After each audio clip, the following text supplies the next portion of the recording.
السلام علیکم ورحمۃ اللہ وبرکاتہ۔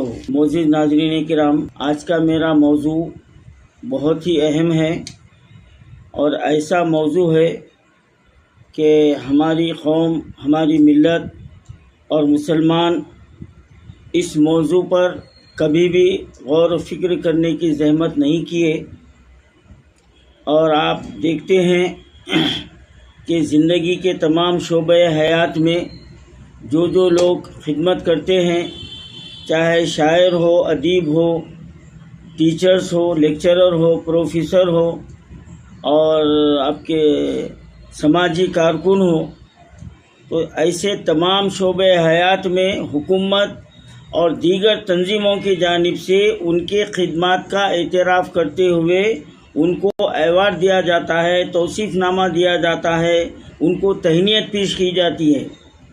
لیکن ان تمام شعبوں سے ہٹ کر جو ایک اہم شعبہ ہے، ایک اہم طبقہ ہے، جو اللہ کے گھروں کی خدمت کرتا ہے، جو مسجدوں کی عبادت کا ذریعہ بنے ہوئے ہیں، مسجدوں کی صفائی کا ذمہ لیے ہوئے ہیں، اور جن کی زندگی اللہ کے گھر کی خدمت میں ختم ہو گئی، جن کی زندگی، مکمل زندگی اسی خدمت کے لیے وقف ہے، مساجد کے امام اور مؤذن۔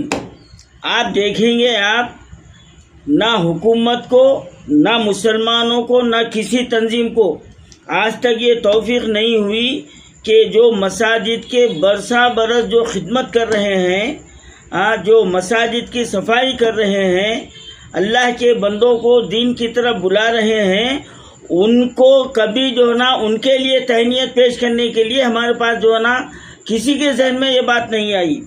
جب مسلمانوں کے ذہن میں نہیں آئیں گی تو حکومت کیوں کرے گی؟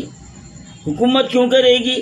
اب حکومت انہی کے لیے کرتی ہے جس کی طرف جو نا حکومت کو توجہ دلایا جائے، تو لہذا شعراء کو کی جاتی ہے، ادیبوں کو کی جاتی ہے، ٹیچروں کو کی جاتی ہے، تمام شعبے حیات کے لوگوں کو تہنیت پیش کی جاتی ہے، ایوارڈ دیا جاتا ہے، لیکن ائمہ موذنین کو نظر انداز کر دیا جاتا ہے۔ یہ کتنی بڑی معیوب بات ہے ہمارے لیے، کتنی بڑی شرم کی بات ہے۔ اور ایسے ہمارے پاس ائمہ موذنین ہیں جنہوں نے اسی خدمت میں اپنے زندگیوں کو ختم کر دیا۔ ایک مسجد میں 65 سال، 60 سال، 50 سال جنہوں نے ایک ہی مسجد میں خدمت انجام دی، لیکن جب وہ وہاں سے علیحدہ ہوئے، خدمت سے جو ہے نا سپردوش ہوئے، تو ان کے تعلق سے نہ کوئی تہنیت دی جاتی ہے، نہ ان کو ایوارڈ دیا جاتا ہے، نہ ان کے خدمات کا اعتراف کیا جاتا ہے۔ اور یہ سب سے بڑے قوم کے رہبر تو یہ ہے، اور ان کو نظر انداز کیا جاتا ہے، تو یہ کتنی بڑی شرم کی بات ہے۔ تو اس طرف غور و فکر کرنے کی ضرورت ہے۔ تو الحمدللہ آل انڈیا صوفی علماء کونسل 2018 سے ائمہ موذنین کی شبانہ روز خدمت میں لگا ہوا ہے، اور اس سال صوفی علماء کونسل نے ایک اہم فیصلہ لیتے ہوئے ایک اہم قدم کو آگے بڑھایا ہے کہ ریاست کے جتنے ائمہ موذنین ہیں اور جو ایک ہی مسجد میں 30 سال سے خدمت جاری رکھے ہوئے ہیں، 30 سال سے خدمت جاری رکھے ہوئے ہیں، ایسے ائمہ موذنین کو صوفی علماء کونسل کی جانب سے نہ صرف ان کو تہنیت پیش کی جائے گی، ان کو ایوارڈ بھی جو نا ان کو پیش کیا جائے گا انشاءاللہ تعالی۔ اور یہ ہمارا یہ قدم نہ صرف قابل ستائش ہے بلکہ قابل تخلیق بھی ہے، اور اس سے تمام مساجد کے انتظامی کمیٹیوں کو بھی سوچنا چاہیے کہ آپ کا امام اتنے برسوں سے وہاں پر خدمت کر رہا ہے، مؤذن اتنے برسوں سے خدمت کر رہا ہے، ان کے لیے کیا دیکھیں آپ، کیا کریں آپ؟ جب وہ خدمت سے سپردوش ہوتے ہیں تو بس بہت ہو گیا، شال اڑا دی جاتی ہے، پھول پہنا دیے جاتے ہیں، لیکن آگے کا ان کا مستقبل کا کیا ذریعہ ہے؟ ارے صاحب، سرکاری نوکری کرے، کسی جو ہے نا کارپوریشن میں اگر نوکری کرے تو اس کو ریٹائرڈ ہوتے وقت کچھ رقم ملتی، اس کو پینشن ملتی، امام مؤذن کو کیا دے رہے ہیں آپ لوگ؟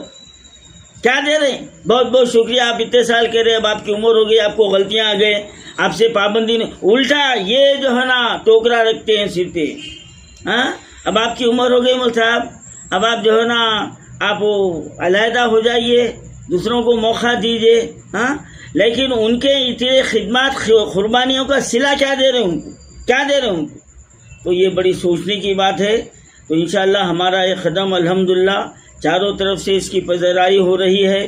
لوگ اس کے تعلق سے جو نا پرجوش ہیں الحمدللہ. یہ بہت اعلیٰ پیمانے پر اور بہت بڑے سطح پر انشاءاللہ تعالی ہم یہ تقریب عنقریب منعقد کرنے والے ہیں.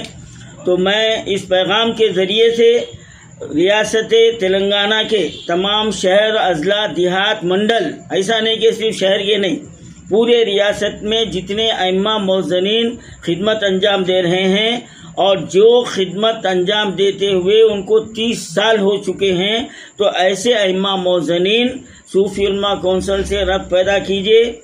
اور اس کے لیے آپ کو مسجد کا لیٹر پیڈ پہ صداقت نامہ چاہیے کہ وہ کمیٹی تصدیق کرے کہ آپ وہاں پر 30 سال سے خدمت انجام دے رہے ہیں، چاہے امام صاحب ہو یا مؤذن صاحب ہو. اور آپ کا آدھار کارڈ چاہیے اور آپ کی فوٹو جو ہونا چاہیے. اور صوفی علماء کونسل کی جانب سے جو آئی ڈی کارڈ دیے گئے ہیں وہ آئی ڈی نمبر چاہیے. اور جو لوگ آئی ڈی کارڈ نہیں بنائے ہیں وہ لوگ کو ابھی بھی موقع ہے کہ اب آئی ڈی کارڈ جو نا فوری بنا لیجئے. رمضان میں دیکھیے آپ کئی ائمہ موذنین کو مایوس ہونا پڑا. جو تلنگانہ حکومت کی جانب سے جو رمضان گفٹ دیا گیا تو کئی لوگ جو نا آگے ان کے پاس آئی ڈی کارڈ نہیں ہے تو مجبور ہو کر ہم ان کو جو نا واپس بھیجا دینا پڑا. بھئی کیا پروف ہے آپ کون سی مسجد میں ہیں؟ ہاں کیا پروف ہے آپ؟ تو یہ آئی ڈی کارڈ آپ کا شناختی کارڈ ہے اور یہ ہر جگہ آپ کے کام آتا. لیکن افسوس یہ ہے کہ 300 روپے خرچہ کر کے آئی ڈی کارڈ بنانے کے لیے جو نا الکسی کر رہے ہیں آپ لوگ. جب وقت واحد میں اس کی شدید ضرورت پیش آ جائیں گی تو اس وقت آپ جو نا پشیمان ہو رہے ہیں. تو لہذا جو لوگ نہیں بنائے ہیں ان سے بھی میری گزارش ہے کہ آپ فوری آئی ڈی کارڈ جو نا بنائیے. آئی ڈی کارڈ بنانے کے لیے اپنی ایک عدد فوٹو اور آدھار کارڈ، اور آپ امام ہیں مؤذن ہیں لکھیے آپ، اور آپ عالم ہیں حافظ ہے مفتی ہے قاری ہے کیا ہے وہ لکھ کر آپ جو ہے نا اس نمبر پر 9703228811 پر جو نا روانہ فرمائیے. آپ کا آئی ڈی کارڈ بن جائے گا. اور جو حضرات 30 سال سے خدمت انجام دے رہے ہیں چاہے امام ہو یا مؤذن ہو وہ لوگ اپنے کاغذات بھیجائیے. انشاءاللہ عنقریب شہر کے ایک مرکزی مقام پر بہت ہی اعلیٰ پیمانے پر یہ تقریب منعقد ہوگی اور اس میں حکومت کے نمائندہ شخصیتیں شریک ہوں گی اور ان کے ہاتھ سے اور علماء کرام اور مشائخ عظام کو بھی اس میں مدعو کیا جا رہا ہے. تو لہذا اس بڑی تقریب میں ان تمام ائمہ موذنین کو انشاءاللہ ایوارڈ اور تہنیت ان کو پیش کی جائے گی.